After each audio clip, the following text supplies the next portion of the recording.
Hello and welcome to another art workshop with me and Mama Lynn. What's up, Hey, everybody? beautiful people, how are you? I'm It excited. is. Oh, go ahead. Go ahead. I was just gonna say I'm excited. I'm excited for this.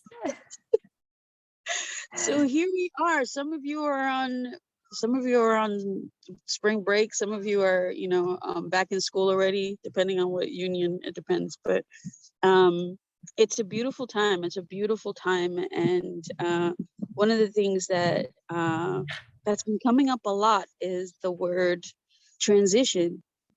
How do we feel comfortable? How do we not feel comfortable when things are transitioning in our lives? So Shane and I wanted to bring this conversation up to you and see what your thoughts are on it, because it's something that I think that all of us tend to have a challenge with it. I don't really like using the word struggle anymore because struggling is a choice, right? But there are a lot of things in life that are new to us as a challenge. And how do we go through it? How do we accept it or pause it and recognize what's for me, what's not? So the idea of today's conversation focuses on to have versus to be. And what does that mean?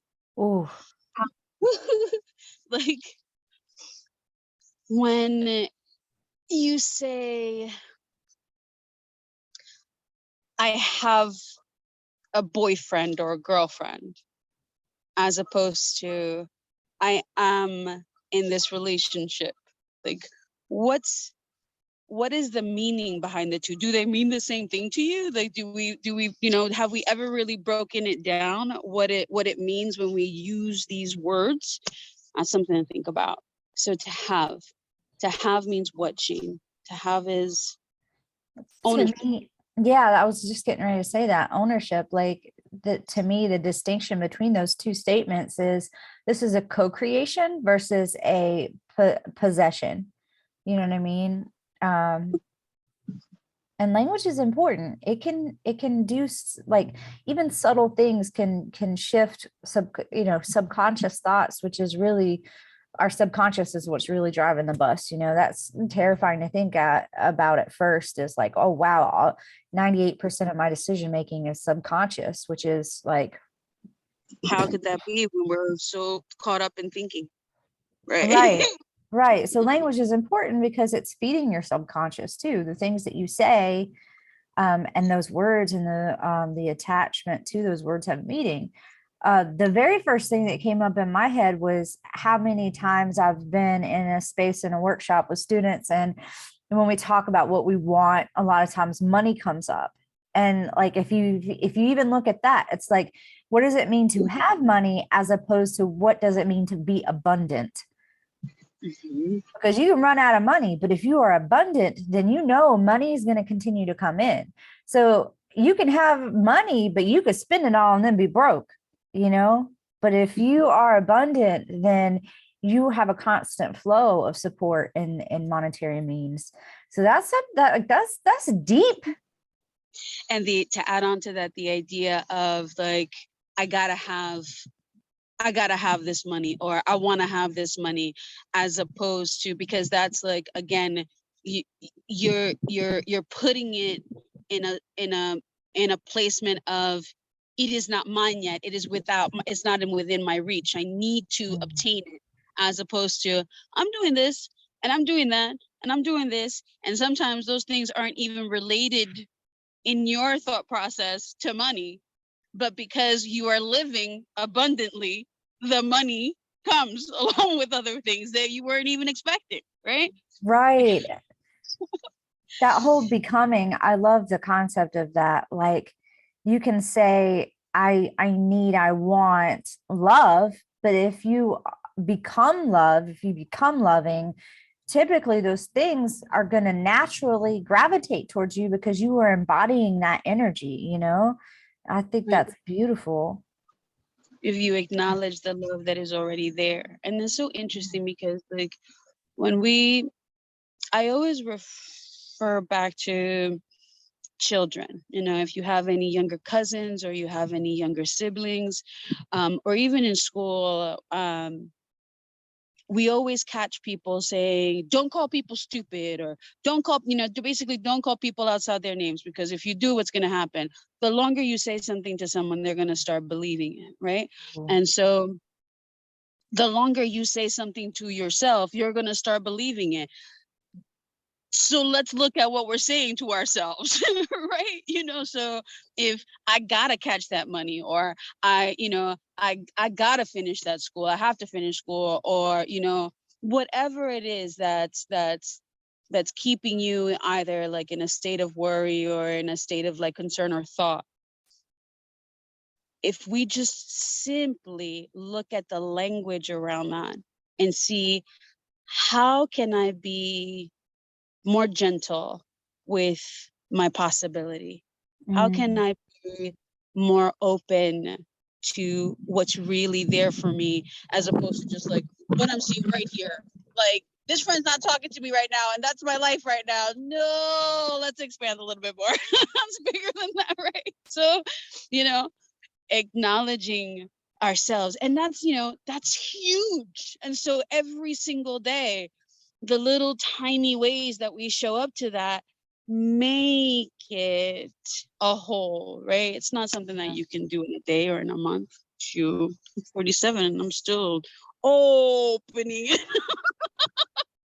Open up that grand door to the universe. What about you, Shay?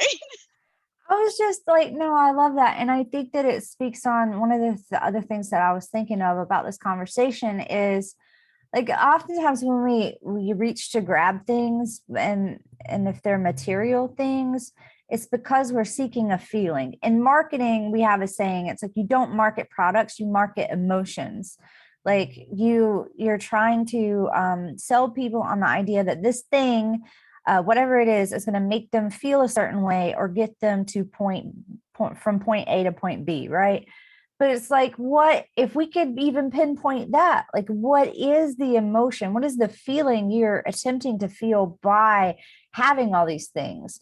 I don't know if any of y'all have ever seen the show Hoarders, but think about people who on that show, they break it down, the psychology of hoarding, about people who surround themselves with objects, and they clasp onto these objects because they want to feel safe, because either they've lost someone in their life or they don't feel safe out in the world, and there's usually a reason behind hoarding all these objects. So we can say the same thing for like people who are like quote unquote overachievers, right? He's like, I gotta get the A, because it symbolizes that I'm smart. Like, what are these things that we're trying to have Right. symbolize that we already are, and is where's the fear? Where is it coming from? That's Oh what my I God. think about that. Because And what, like that thing about worth, like, um, uh, if I get those, $150, $200 pair of sneakers, or if I get the latest iPhone, then that's gonna give me status, or that's gonna give me, the reputation or the reflection that I want people to have of me, right? As opposed to knowing that, again, those are things that we have, they're not things that we are. And so like, who are we where those things are just add-ons? It's like, it's yeah, like adding salt and pepper to a already seasoned meal. It's like, how do you embrace all of the flavors of who you are, without needing all of that other stuff? um because it's interesting too, and when we take it a step further, um when you look at marketing and you look at what we're told that we're supposed to want, that we're supposed to be, that we're supposed to need. I remember a friend of mine saying to me one day, this is an older white gentleman, and he says to me, on Valentine's Day, the commercials that come out make me feel like if I don't get my wife a car, then I'm a horrible husband. You know what I'm Right. saying? Like, you know, um, it's I'm gonna share one for myself. I live in an apartment, and I look forward to having a house with my family. And my language around that has shifted a lot, because before it was like, oh, I'm still in an apartment, right? Oh yeah. I can't wait to to get a home. Like, well, then those are the feelings that I'm going to keep feeling, as opposed to knowing that when it's supposed to come, it's going to be there, because I'm not overthinking it. I'm not in a position where, having a home doesn't make me a better person. Right. Having a home just supplies something that is a beautiful experience that I have yet to experience, So it's like, to really look at what are the things that are my list of I have where I want, I have where I want, I have where I want. And what is the list of I am or I am being, I am or I am doing, affirmations are something that are a lot of times people tend to make fun of us speaking well of ourselves, but encourage us speaking down about ourselves. Right. So, like, having having an idea of who you are and writing it, and even if it sounds silly in the very beginning, when you have repetition with it, how amazing it is that you start to appreciate it. It's like, I wonder if I'm trying to find an example that I can give. Do you have one for that? Like, Yeah, well, I you know, do I am statements every morning, and I embody the thing that I need for that day, because I've done so much research about subconscious and about like how our thoughts our thoughts lead to actions, and actions that lead to results and all that. There's actually a term for it. It's called TFAR. It's thoughts, feelings, actions, results. And so in the morning, I'll think like, okay, I'll think about my day and what's coming up, right? And I'll state 3 I am statements. Like, for an example, it'll be like, uh, I am a safe space for myself and my students. If I know I'm going to go into like a lockdown facility or something like that, right?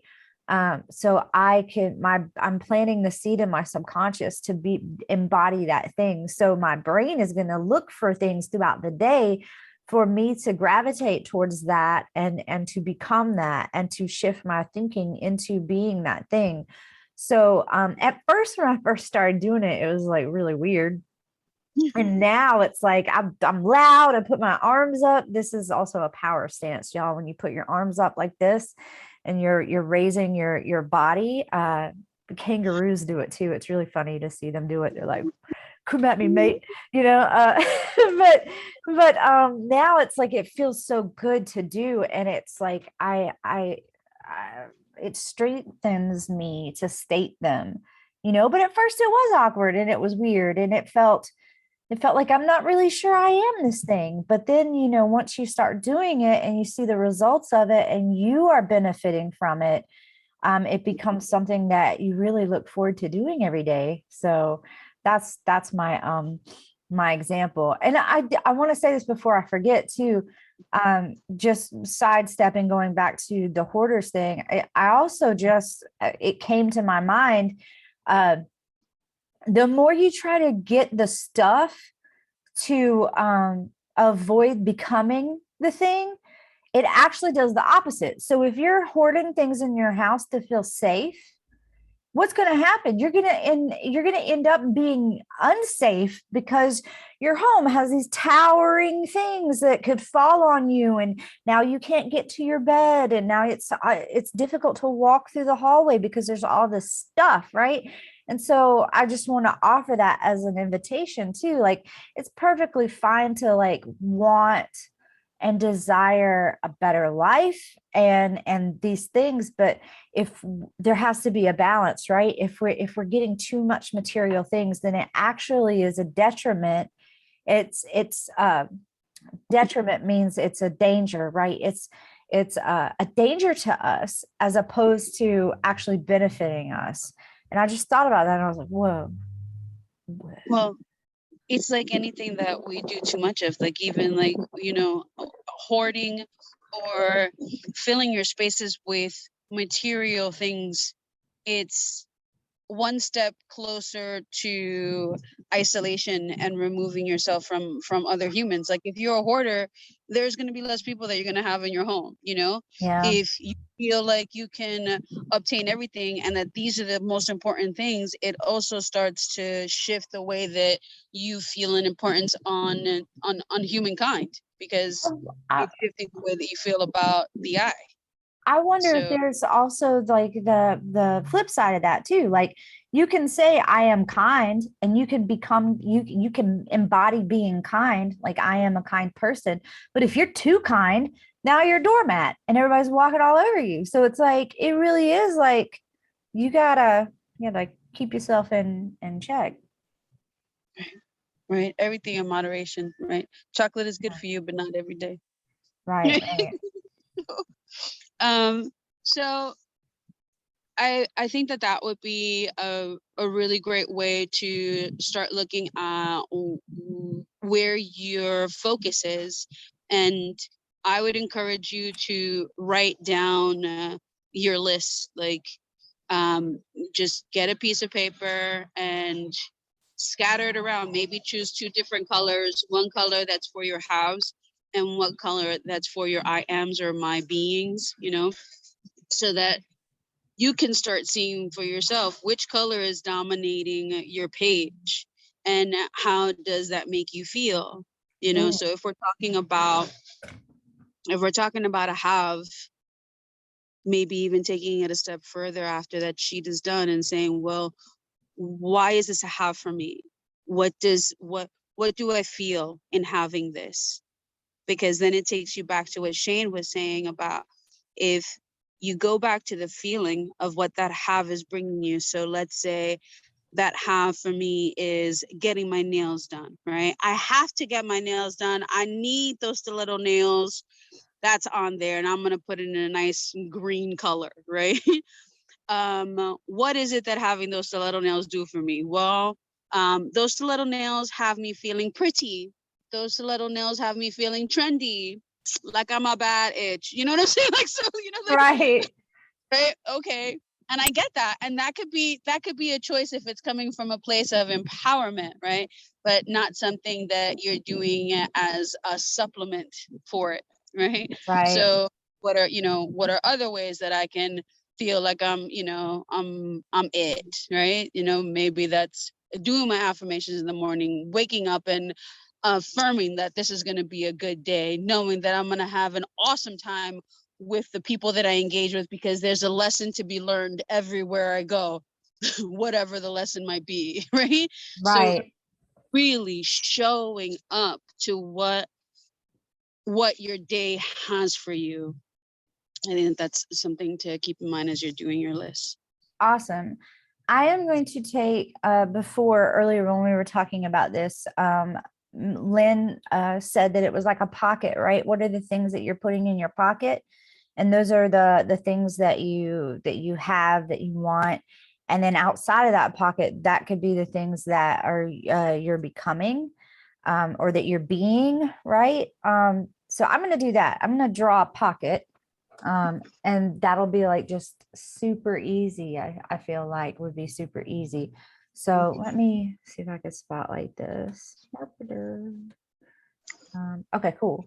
So a easy way to do a pocket, I'm gonna do it pretty big too, so I can write my stuff in there. It's like an oval that's cut off. So you do a line across,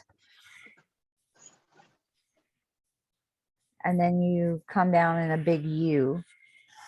And I love the idea of doing it in different colors. So I think I'm gonna do my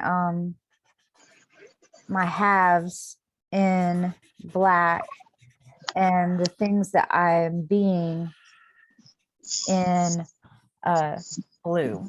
I think I'm gonna do. Mm. So give me an example of a have. I know we talked about nails. Right. Um, We spoke about money. That's a big one. I I have to be popular. I have to be liked. mm, I have to be respected.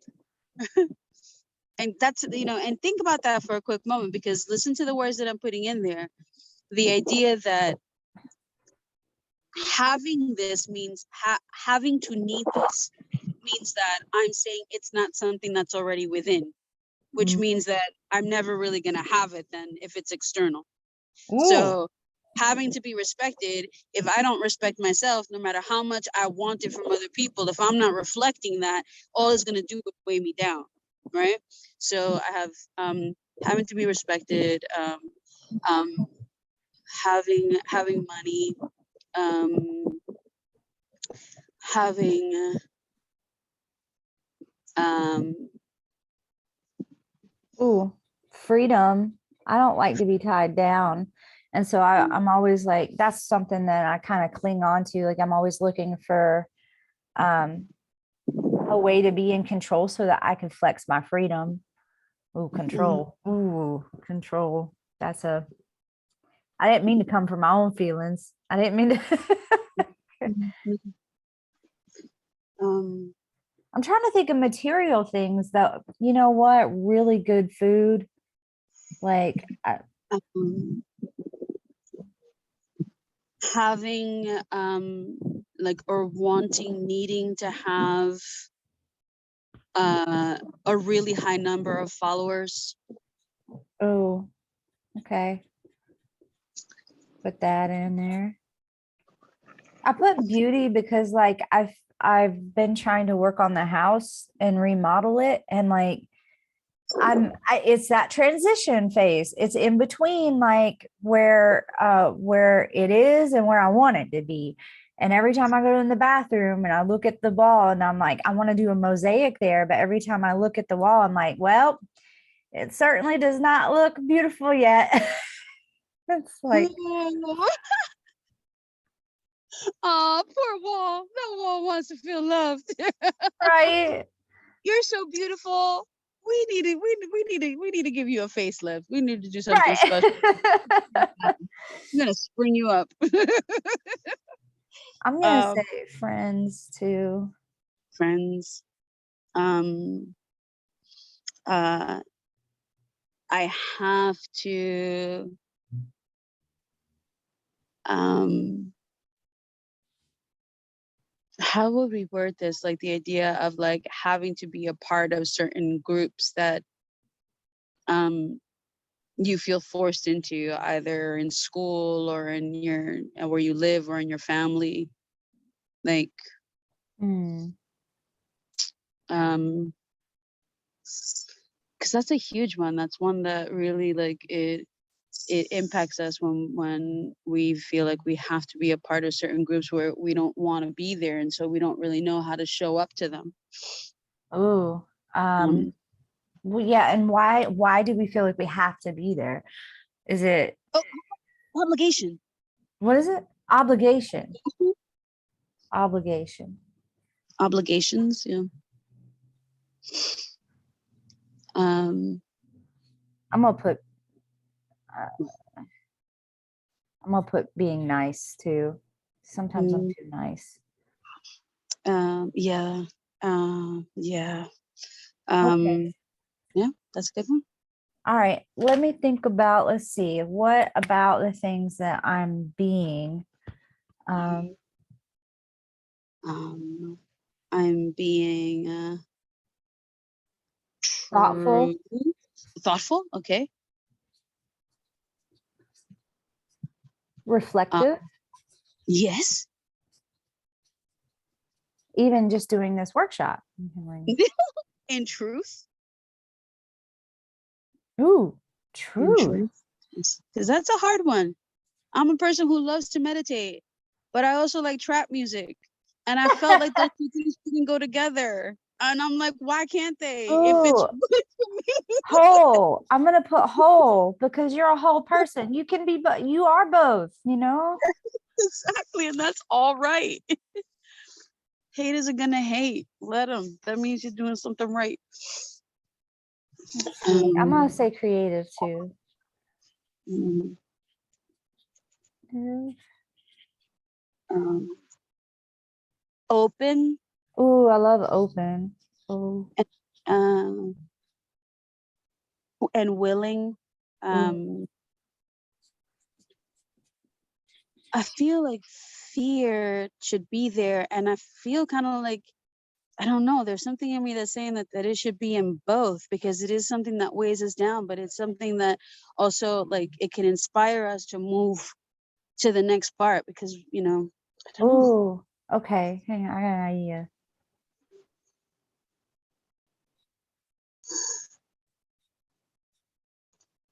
Um, I'll do being it. love, being love, knowing that you are love, knowing that love is your birthright, like knowing that when you wake up in the morning, even if you gotta wear dirty drawers because you forgot to wash them, which is a part of your development, like Uh, you are still love. Your circumstances don't define you, my people.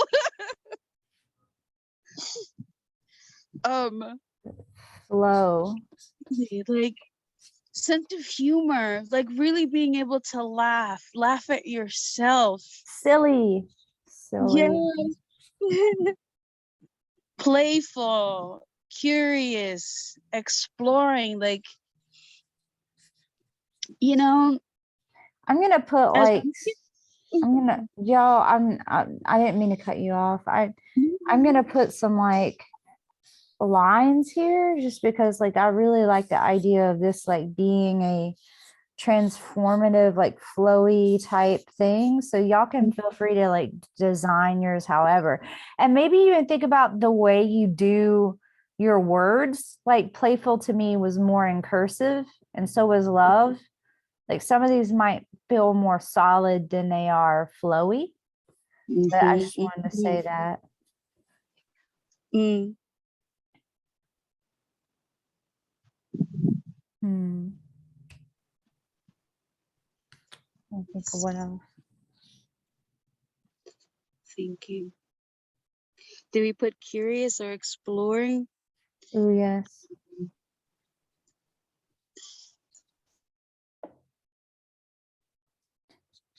Uh, observant. Ooh, that's a good one. Mhm.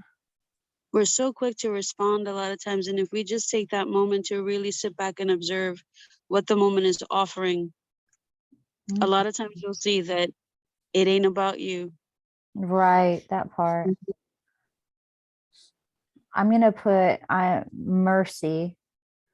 Be kind. You put kind in the middle, right? Oh no, nice in the middle. Yeah. Yeah. But mercy is different from from being nice too, you know? Like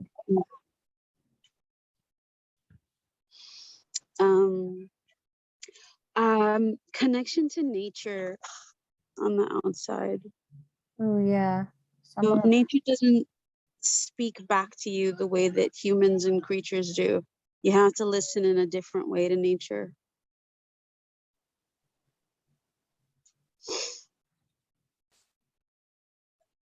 that's true. All right. I feel like real quick, I want to show y'all should have watercolors too at home or at the building. And you can do this super easy by wetting your brush. And here's the watercolor palette. Um, if you want to color your words in, it's really cool to do a color wash. We've talked about that before in the series, but all you got to do is just go over the paper. Y'all, I almost stuck this brush in my coffee, and that would have been, you know what? One thing I always tell myself I got to have is coffee, and that's not necessarily true. Coffee, I'm putting it on my thing. Call myself out. Call myself out. But And yeah, veggies on the outside. water on the outside, water. right, what right. But you could just wet your brush down a lot and then put color on top of it, and you can mix colors like this. You can really get creative with it and figure out what kind of pocket you got. Maybe I got a blue jean pocket. I wear jeans all the time. And the interesting thing is that the pocket has much more complex and heavy words than all of the words that we have on the outside. It, in the sense that we have so many more words that we are being on the outside, but the thing that weighs us down are the the big impact that the little bit of words that we have in the pocket have. And Right. like the idea is that in this life we switch it so Right. that obligations are now on the outside of the pocket as experiences, opportunities, wants, desires, right? That, Ooh. you know, that beauty is on the outside and it's filled with, I love my adolescent acne. It is teaching me the lessons of courageousness and humility and process and change. I love I am grateful for the hair or the not hair that I have because it keeps me warm or lets me feel the breeze, depending on which one you have. Like really finding ways that you can find the alterations to make the small little adjustments each day for the things that are in your pocket. I love that, because then it's like it's not that you it's not that you have to get rid of those things, you transform them. And that goes back to transition. Like everything that's in your pocket is valid. It's valid. Yeah. When I wake up, I need to wake up. And for me right now, that's coffee, but I can work on transitioning that to where coffee is outside. And now I spend 5 minutes outside in the sunlight when I wake up. That's my stimulation, if because what coffee really just is a stimulation, right? But if I start telling myself I have to have this thing, then I'm putting a limit on myself, right? Because what's going to happen in the event I don't have it, right? I have to become it then. I love the idea that all the things in your pocket are valid because you have desires, you have emotions, you're a human being, and being able to take those things. I love the idea of the obligations being transformed into experiences. I love that. Oh, I love that. So that's another layer to it, right? You can go another layer deeper. What are the things in your pocket, and how can you tweak the language and shift your mindset into having them outside of your pocket and it becoming something that is It already it already is. Yeah. is. Oh, my people. Really great workshop. I really hope, and you know what? I'm gonna put this out there. I would even like sometimes I like to take like pieces of cloth and add words to it and just put it in my pocket or give it as gifts. And it would be really interesting like to write the words that are in your pocket, maybe on like little pebbles on rocks, and write the ones that you are being on little pieces of paper or cloth. And whenever those moments of transition happen, that you can truly like throw the rock in the river and put the new word on a cloth for yourself, something that's tangible so that you can see, yes, it is, and I am. That's beautiful. I love that. Oh, thank you all so much for joining us today. I hope that it has inspired and uplifted you as much as it has us, and know that you are loved and you are worthy, and all the things that you are valid. So, Absolutely. all right. Love Bye, to y'all. you. Bye bye.